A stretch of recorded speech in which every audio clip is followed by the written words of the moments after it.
وهذا المكون ديبلي كومبو بوكس. ديبلي كومبو بوكس يعني سوف يقوم بجلب البيانات. سأقوم بشرح بسيط لهذا المكون. ديبلي كومبو بوكس مثل أي مكون يجب الاتصال أن يتصل بأي قاعدة معطيات. أول شيء هو أن يكون أين سأقوم بصب المعلومات.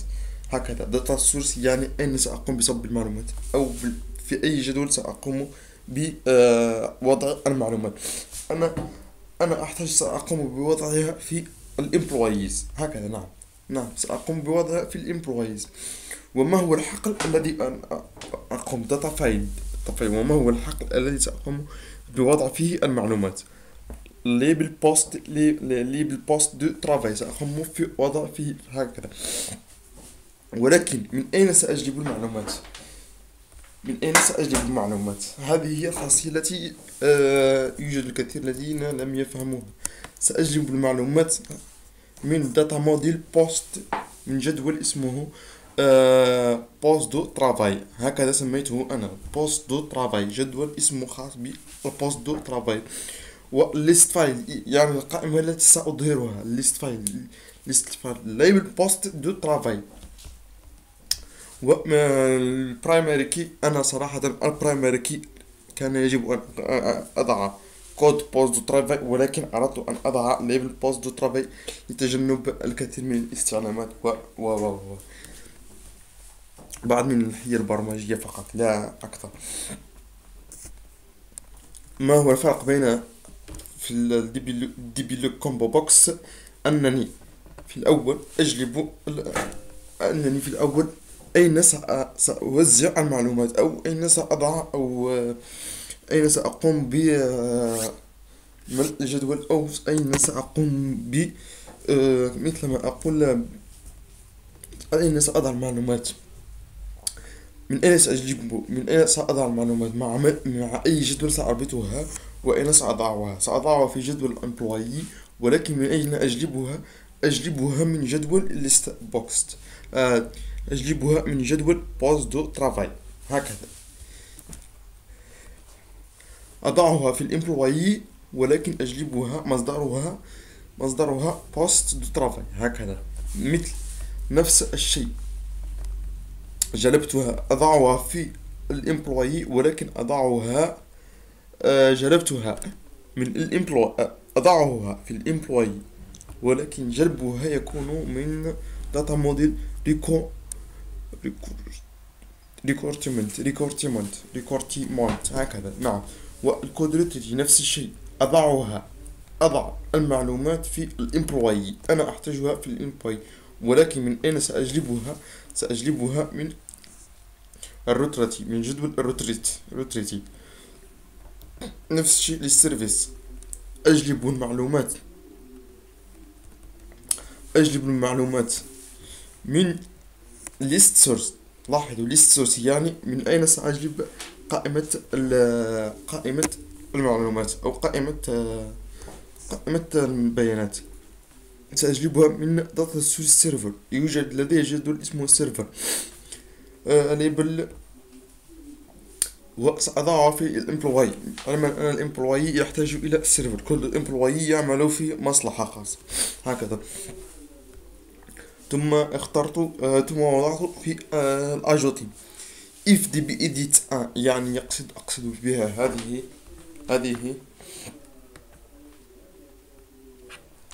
if db edit سأتطرق إلى أي شيء. if db edit تساوي then show me message entry لنمرو دو employee، يعني أدخل رقم العامل أو الموظف. else begin يعني سوف يقوم بعملية جديدة، يعني أصلا لن يقوم بالحفظ إلا إذا أدخلت رقم الامبلوي. else even دي بي لوك يب كومبو بوكس تكست. هذه إذا كانت فارغة أيضا show me message entry label post de travail. ادخل post de travail. else begin db edit cut. هذه فارغة أيضا. then show me entry numéro correctly else begin if db log combo box point text هذه then show me message entry code retrieve else begin if db log combo box 2 point text. ملاحظة لا توجد point text لأنها تحمل نقل. then show me message entry label post de travail. يعني ما عليك فهمه في هذا ال في هذا ال في هذا الكود أنه وضعت جملة if، استعملت جملة if مع إظهار المثال. يعني لن يقوم بالحفظ البيانات إن تخلفت عن ترك جدول، إن تخلفت عن ترك فراغ لهذه هذه الحقول الأربعة أو الخمسة. هذا الحقل الأول والحقل الثاني والحقل الثالث والحقل الرابع والحقل الخامس. هذه الخمس الحقول إن تخلفت أو تركتها فارغة لن يقوم بالإضافة. أنا ركزت في هذا يوجد تركيز على الخمسة، لا يمكن أن أقول نركز على واحد لأنها كلها تركيز واحد. ولكن بما أن ماتريكيل إمبلوي هو البرايمري كي، أردت أن يكون الإدخال إجباريا للرقم، لأن نحاول المستخدم إدخال رقم غير إدخال رقم مستخدم، إدخال رقم العامل أو نحاول عدم إدخال رقم المستخدم، لن يقوم البرنامج بالتسجيل، لأنه إن نزعت هذا الشرط سوف يكون البرنامج يحدث مشاكل إن ترك الجدول. علما أنه سيحدث مشاكل أخرى إن تكرر نفس الرقم، ولكن سيكون في البرنامج في تطويره إن شاء الله. سنكمل else begin then data model. المعلومات ستكون من data model employee جدول employee edit قلت له التعديل، ثم data model employee that append يعني هذه للإضافة append، ثم نهاية كل شرط تنتقل إلى in registry نفس الشيء، وأخذت نفس الشيء copy copy، إلا أنني قمت في edit يتم التعديل، ثم post edit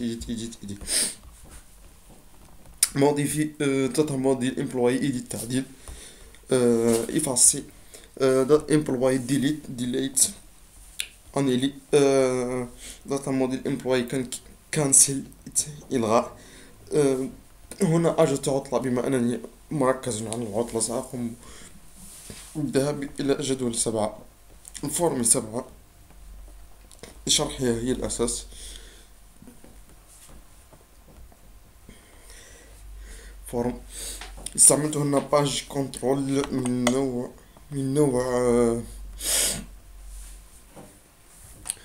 نوع هذه باج كنترول من نوع اس باج كنترول من نوع الفا سكين رقم 8.41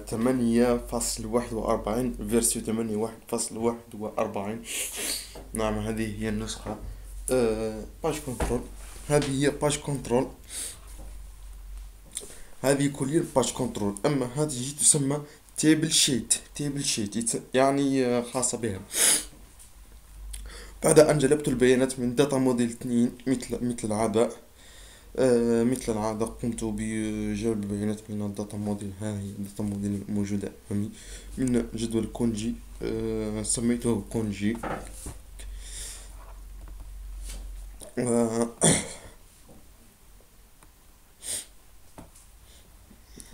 وضعته سأقوم بإطلاقه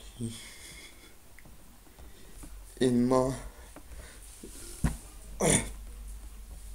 بعدما أن قمت بالتحديد على كل المعلومات هنا. بعد أن قمت بتحديد كل المعلومات هنا هكذا مثل العادة، وقمت بتحضيرها هكذا، وقمت بسحبها فقط. المكونات مثل العادة دي بي إديت، دي بي لوك كومب بوكس كما يظهر، وهنا استخدمت سبيد بوتون إن إضافة. هنا لم تكن إضافة إلا أنني وضعت الشرطين على شرطين يعني، لأن في هذه